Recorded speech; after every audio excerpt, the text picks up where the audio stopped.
got in his feelings with Yayo. I'm gonna touch on this. He got in his feelings about Yayo when I started saying King of Texas. You never go on live outside, walking up and down streets in Fort Worth. Never. Be NBA young boy that bad. See, first you wanted to be me. Jimmy, we got sauce, seasoning, and flavor. So you go back to your city and you tell these people what y'all do. Now we shooting duplas, right? Yeah, now we booming though, right? Yeah, you hear me? Yeah, getting a bunch of that wah. Albert Walker was a mediocre person. He not only made his hip-hop debut, but he is also well-known worldwide as Sauce Walka. He had reprogrammed the code. Rising in the early 2010s from Southside Houston, Sauce's breakthrough. Mixtape, Sauce Theft Auto, introduced the sound, flair, and swagger of Southern rap to a new generation of fans. While other rappers followed trends, Sauce created them. His use of words like drip and splash, as well as his untamed voice and surprising flow, soon became imprinted in culture. But it wasn't just his music that elevated him. It was an epiphany. I'm not bound by any rules. I prepare my sauce. Sauce was more than just a reputation. He created a brand. He founded the Sauce Factory, TSF, and turned it into a fully independent label and lifestyle movement. Under his guidance, TSF evolved into a springboard for street-tough musicians like Sancho Saucy, Riz Rizu, and Peso Peso. However, there was more than just the outstanding music. It was contained in the marketing. Sauce took everyday circumstances and turned them into a viral spectacle. Never see him change up his mood. So I give, right now, Sauce Walka is the biggest street rapper in Texas. You're the king of Texas, man. In an effort to manage the artist, Boss Walker might even suggest that they just squash everything. Listening to Sauce Walka song, Yayo, and in the song he said that every time I called Bugatti, he pulled up and ran it. Every time I called Bugatti, he pulled up and ran it. I tried to set y'all up some fights, you start talking Spanish. You know what I'm saying? Did he really, you know what I'm saying? Because I never known Sauce to cap. Let me just first and foremost say, I never known him to cap. But it was one of them situations like, hold on, these niggas had an opportunity to get it out the way. Couple times. And Sauce set it up.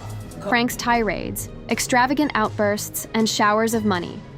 By leveraging social media like a billboard, he made himself and his team unavoidable. Every TSF drop was a special moment.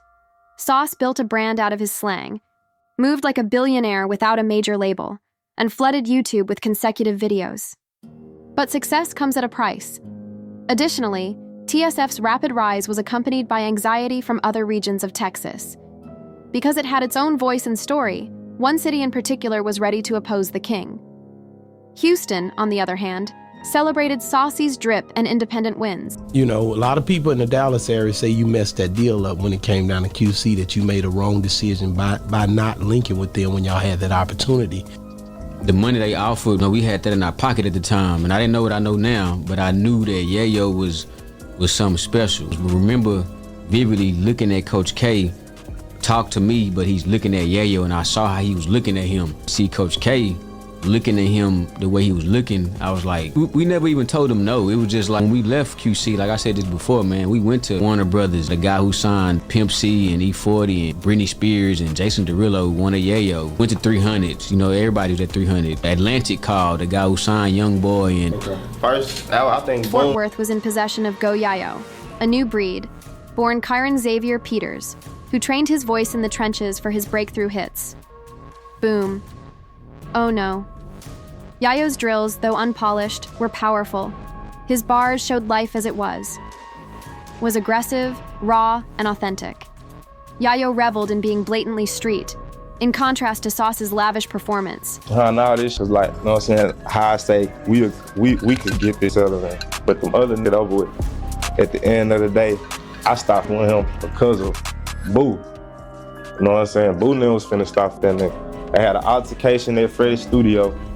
C. Slick told the whole story on the Dallas Globe interview. They had an altercation at Freddy's studio. You know what I'm saying?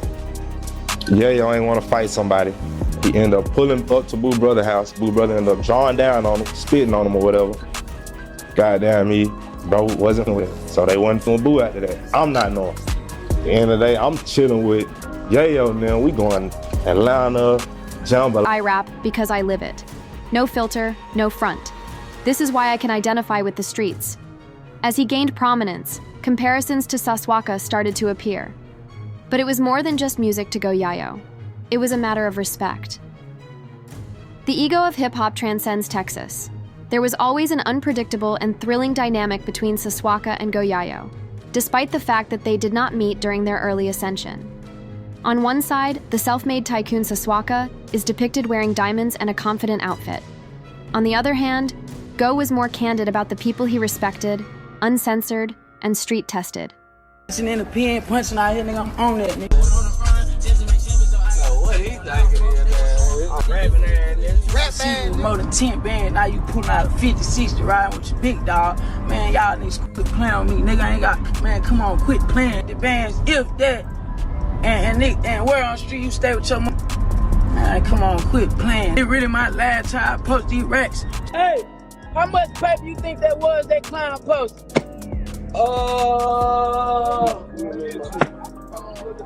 Ain't no penny. I'll take about a 40. Talking about he rap God. I ain't seen no money yet. I ain't never. I don't care what a nigga talking about. I don't give a damn how hard I'm beefing with. Don't link up with no nigga option because I'm beefing with you. We stand on our 10. Well as those we did not. Some men like to imitate the sauce, but they can never cook as well as me. That sauce was all watered down. In reality, you all know who's outside. At first, it included somewhat offensive social media posts, informal interview comments, lines, and freestyles that were unmistakable but never named. Fans, bloggers, and street insiders started piecing it together. This was not just a local competition. It was philosophical in nature. Sauce left a legacy through forethought and show. Yayo demanded respect by using force. Day, bro, when you guys were in use with your brand, you know what I'm saying? If you can kind of like walk us through like that day or that situation. The day? Yeah. Bro, we was being childish up into that, literally. Like, we was being childish the whole time we woke up. From when, that's crazy, because the exotic pop man, right, he pulled up on us as soon as we woke up, gave Yayo some shoulders and all type of shit for free, cups, all type of shit. We being childish then. We left there, we got some chicken, we being childish. Left there, we started throwing chicken at each other, throwing fries at each other, sauce, and throwing water and soda on each other. Like, we having a little water fight, soda fight. We was just being childish the whole time. Yeah, that shit happened. Even when the shots started firing, I was being childish with the nigga Yayo. He was like, bitch, like, it's for real. I'm like, what the fuck? But then he was like, go, bitch, go. So you were driving? Yeah. Oh, damn. He was like, go, bitch, go. And I'm pressing the gas. I'm like, bitch, it won't. Get out. But before that, then Brown was like, I'm hit. But it wasn't no blood on him. Here, however, only room for one Texas king, 2 cities, 2 movements, and 1 state.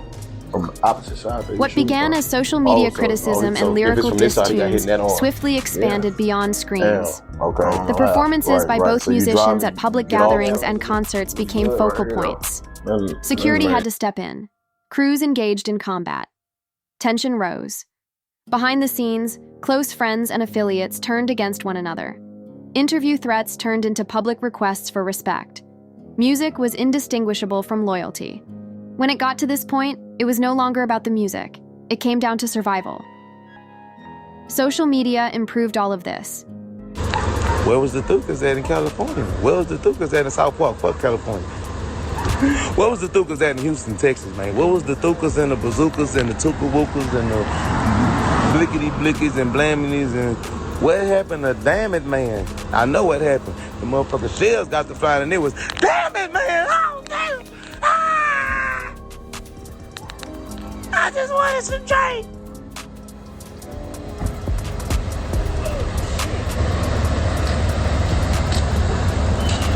I'm just saying though, put that young superstar, and why you put that little boy in that fucked up situation like that? Led him to believe that you were just so much of a big bad guy that he was safe around you. you wasn't safe. By the time you getting plucked at, you can't go out of town to California and go even, you rapping about hustling and trapping and getting packs. You can't even go to California and scope weed because they're going to rob you because you a hoe. You know what I'm talking about? Pull out the facts, man. Somebody lied to you, young man. Everybody know.